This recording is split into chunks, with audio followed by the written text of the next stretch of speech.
नमस्कार. मी भाऊ तोरसेकर. तुम्ही बघत आहात प्रतिपक्ष. मित्रांनो, आता महिना होत आला असेल, राज्यसभेच्या निवडणुका संपल्या आणि राज्यसभेच्या 7 जागांपैकी 7वी जागा विरोधकांना मिळणार होती. त्यावरून रणकंदन माजलं होतं. महाविकास आघाडीकडे विधानसभेत अवघे 46 आमदार आहेत आणि त्या बळावर अवघा एक राज्यसभेचा सदस्य निवडून येणार होता. आणि त्यासाठी महाविकास आघाडीमध्ये लठ्ठालठ्ठी चालू होती.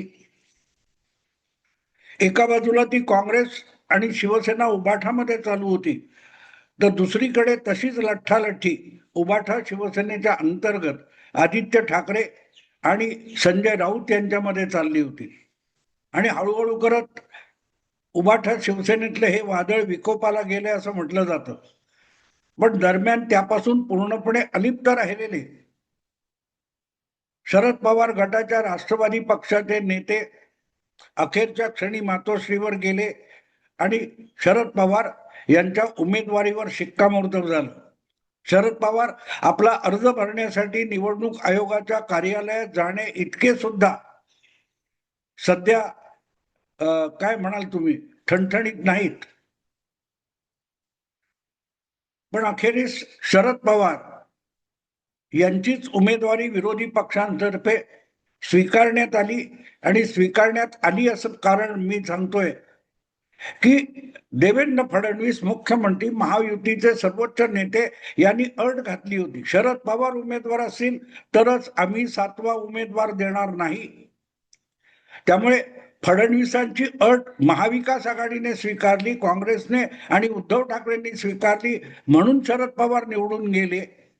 पण एका प्रश्नाचं उत्तर अजून मिळालेलं नाही की खरोखरच शरद पवार यांना या वयात आणि या अवस्थेत राज्यसभेत जाण्याची इच्छा तरी होती का? की शरद पवार हे फरफटत चाललेले त्यांचे लाडके नातू, मी लाडके एवढ्यासाठी म्हणतो की अजितदादांची 2 मुलं जय आणि पार्थ हे सुद्धा शरद पवारांचे नातूच आहेत. आणि त्यापैकी पार्थ पवारला 3ऱ्या पिढीतला पहिला उमेदवार म्हणून शरद पवारांनी 2019च्या निवडणुकीत मावळमधून लोकसभेची उमेदवारी दिली होती, पण तो पडेल याचीही व्यवस्था केली होती. आणि या पार्श्वभूमीवर त्यांनी लोकसभेनंतर 2019च्या विधानसभा आल्या तेव्हा खूप आधीपासून कर्जत जामखेडला जाऊन आपला दुसरा नातू रोहित पवार याच्यासाठी ज्या प्रकारची मशागत सुरू केली आणि त्याला लागोपाठ 2दा विधानसभेवर निवडून आणला, त्यामुळे रोहित पवार हा लाडका नातू आहे असं मी म्हणत असतो. आता आजच्या परिस्थितीकडे येऊ. आजची परिस्थिती आहे की ज्या आजोबाच्या जीवावर उड्या मारत मारत लाडका नातू इथपर्यंत येऊन पोहोचला, त्याची अवस्था आता घरकानं घाटकासारखी झालेली आहे. आणि अजितदादा गटाचा जो राष्ट्रवादी काँग्रेस पक्ष आहे, ज्याच्या राष्ट्रीय अध्यक्ष सध्या सुनेत्रा वहिनी आहेत आणि ज्याचे राज्यसभेतले दुसरे खासदार पार्थ पवार आहेत, तो पक्ष कोण चालवतोय, कोणी हायजॅक केलाय, तिथले निर्णय कोण घेतय याविषयी रोहित पवारला चिंता आहे. पण रोहित पवार यांच्या तोंडून एकदाही असा शब्द येत नाही, आमचा पक्ष कोण चालवतोय कळत नाही. जयंत पाटील चालवत आहेत, सुप्रियाताई चालवत आहेत की रोहित पवार चालवत आहेत.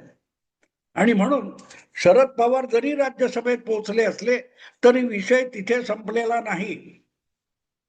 भले पुढची 3 वर्ष महाराष्ट्रामध्ये कुठल्याही महत्वाच्या वैधानिक म्हणजे लोकसभा विधानसभा निवडणुका नसतील, पण या कालखंडामध्ये 3-3.5 वर्ष पक्ष कसा चालणार आणि 2029 हे वर्ष उजाडून लोकसभेची पुढची निवडणूक ही महाराष्ट्राची पहिली राजकीय वैधानिक निवडणूक असेल, तोपर्यंत पक्ष टिकवायचा कसा याची भ्रांत खरं तर शरद पवार गटाला पडलेली आहे. अधूनमधून सुप्रियाताई दिल्लीमध्ये एखादी पत्रकार परिषद घेतात किंवा पुण्यामध्ये एखादी पत्रकार परिषद घेतात. रोहित पवार अजितदादांच्या नावाने रडगाणं गाणं, त्यांच्या घात अपघात चालू आहे. आणि शरद पवार इकडच्या नाही तर तिकडच्या इस्पितळात जाऊन उपचार घेतात, बरे होतात, घरी येतात, ते ठणठणीत झाल्याच्या बातम्या येतात आणि परत एकदा प्रकृती बिघडली म्हणून शरद पवार इस्पितळात पोहोचलेले असतात.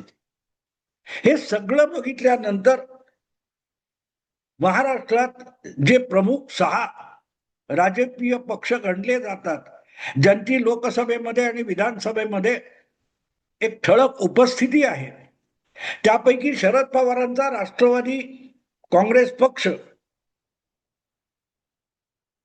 शिल्लक उरलाय का हा प्रश्न विचारावा वाटतो.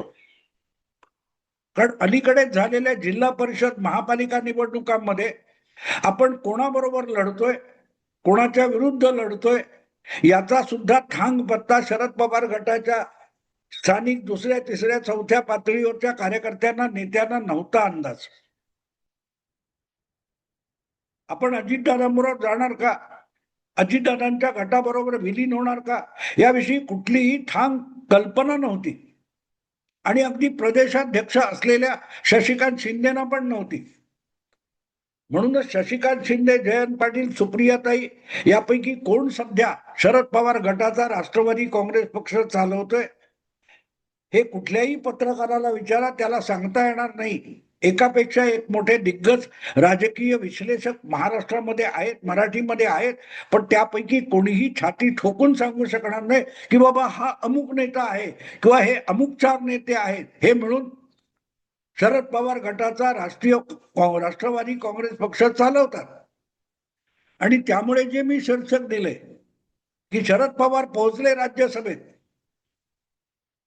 पण त्यांचा पक्ष हा एक प्रकारे शोकसभेत येऊन पोहोचलेला आहे. आणि दुर्दैव असं की त्या शोकसभेत भाषण करायला, श्रद्धांजली व्हायला किंवा रडायला सुद्धा कोणी तयार नाही. आज घडीला गेल्या महिन्याभरात तुम्ही बघितलं, राज्यसभा निवडणूक संपल्यापासून तर महाराष्ट्राच्या राजकीय बातम्यांमध्ये अशोक खरातचं प्रकरण गाजत असेल किंवा आणखीन काही काही प्रकरण गाजत असतील, रोहित पवारचं एक रडगाणं चालू असेल, घातपात अपघात, आदित्य विरुद्ध संजय राऊत हे चाललं असेल, एकनाथ शिंदेचं ऑपरेशन टायगर चाललं असेल, या बातम्या सगळ्या झळकतात. त्या बातम्यांमध्ये कुठेही शरद पवार यांच्या गटाचा राष्ट्रवादी काँग्रेस पक्ष आहे की नाही याची सुद्धा चर्चा होत नाही. शरद पवार राज्यसभेत पोहोचले ही सगळ्यात शेवटची बातमी आहे. आणि म्हणून मग असा प्रश्न येतो की शरद पवारांना खरोखरच राज्यसभेत जायचं होतं का, की शरद पवारांच्या नावावर कोण वाटेल तो राष्ट्रवादी शरद पवार गटाच्या पक्षाचे निर्णय घेतो आहे आणि कोण घेतोय कोणाला पत्ता नाही. अगदी इराण सारखी अवस्था आहे. इराणवर जो इस्रायल आणि अमेरिकेने संयुक्त हल्ला चढवला त्याला तर जवळजवळ 3 आठवडे होऊन गेलेले आहेत. आणि त्या हल्ल्याच्या पहिल्या फटक्यातच इराणचा जो सर्वोच्च नेता, संसद वगैरे सगळं आहे, सरकार वगैरे सगळं आहे, पण त्या सगळ्यांचे निर्णय कुठल्याही क्षणी मनासारखं झालं नाही तर फिरवणारा जो सर्वोच्च नेता होता आयातुल्ला अली खामेनी, याला पहिल्या फटक्यात झालेल्या हल्ल्यात इस्रायलने किंवा अमेरिकेने ठार मारून टाकलेला आहे. आणि त्याबरोबरच आणखीन काही त्याचे बगल बच्चे जे होते, धार्मिक नेते होते, ज्यांच्या इच्छेवर इराण चालवला जात होता, ते सगळेच्या सगळे मारले गेलेत. इराणचा पंतप्रधान असेल, राष्ट्रपती असेल किंवा वेगवेगळे मंत्री असतील, त्यापैकी कोणीही या अमेरिकन हल्ल्यामध्ये, इस्रायली हल्ल्यामध्ये मारले गेलेले नाहीत. पण आज इराण कोण चालवतो याचा पत्ता नाही. मध्यंतरी इराणचे जे अधिकृतरित्या वैधानिक असे अध्यक्ष आहेत, राष्ट्रीय अध्यक्ष आहेत, त्यांनी आखाती देशांना वचन दिलं होतं की कोणी आम्ही तुमच्यावर हल्ला करणार नाही, आम्हाला तुमच्यावर हल्ला करायची इच्छा नाहीये. पण तरीही कुठेही कसेही हल्ले होत आहेत आणि इराणकडूनच होत आहेत. पण ते हल्ले करणारा कोण आहे, ते हल्ले करायचे निर्णय घेणारा कोण आहे, प्रत्यक्ष अंमलात आणणारा कोण आहे, त्याचा पत्ता नाही. त्यामुळे अमेरिका असो, इस्रायल असो किंवा आणखीन कोणी मध्यस्थ असो, त्याला इराणची युद्ध थांबवण्यासाठी वाटाघाटी करायच्या, तो बोलायचं कोणाशी याचा पत्ता नाही. आणि नेमकी तीच अवस्था आपल्या छोट्या पातळीवर, स्थानिक पातळीवर आपण महाराष्ट्राच्या राजकारणात शरद पवार गटाची बघू शकतो. पक्षातर्फे येणारा कुठलाही निर्णय आपल्याला पाहिजे तसा वळवणारे वाकवणारे शरद पवार रुग्णशय्येवर पडलेले आहेत आणि त्यांचा पक्ष कोण चालवतोय याविषयी कुठला पत्रकार रडत सुद्धा नाही. अरे अरे अरे, काय शरद पवारांची अवस्था आहे. 4-5 दशक त्यांनी महाराष्ट्राच्या राजकारणावर हुकूमत गाजवली. आपला पक्ष आणि विरोधी पक्ष या दोन्ही बाजूच्या घटना घडामोडी घडवून आणणारा सगळ्यात महान चतुर राजकारणी असलेले शरद पवार हे आजही राजकारणात आहेत, राज्यसभेचे सदस्य झालेले आहेत. पण त्यांचा पक्ष कोण चालवतो हा त्यांनाही पत्ता नाही आणि त्याविषयी कोणाला सांगता पण येत नाही. आणि म्हणून मी म्हटलं की शरद पवार राज्यसभेत पोहोचले, पण त्यांचा पक्ष शोकसभेत पोहोचलाय. मात्र त्या शोकसभेत रडायला किंवा श्रद्धांजली द्यायलाही कोणी तयार नाही. खरंच दुर्दैवाची गोष्ट आहे मित्रांनो. ही अवस्था का आली हे परत नव्याने सांगायची गरज नाही. शरद पवार यांचं 50 वर्षाचं राजकारण हे कायम धरसोडीचं राहिलं आणि कधीही आपला पक्ष, आपलं संघटन मजबूत करण्यापेक्षा उचापती करायचं आणि इतर पक्षांचं नुकसान करायचं आणि इतर पक्ष कोणी सापडत नसेल तर आपल्याच लोकांचं पण नुकसान करायचं, पण उचापती करायचं, एवढंच राजकारण शरद पवार करत राहिले आणि त्याला आलेली ही विषारी फळ आहे. आज जी राष्ट्रवादी शरद पवार गटाची अवस्था आहे ती इतकी नगण्य का झाली आहे?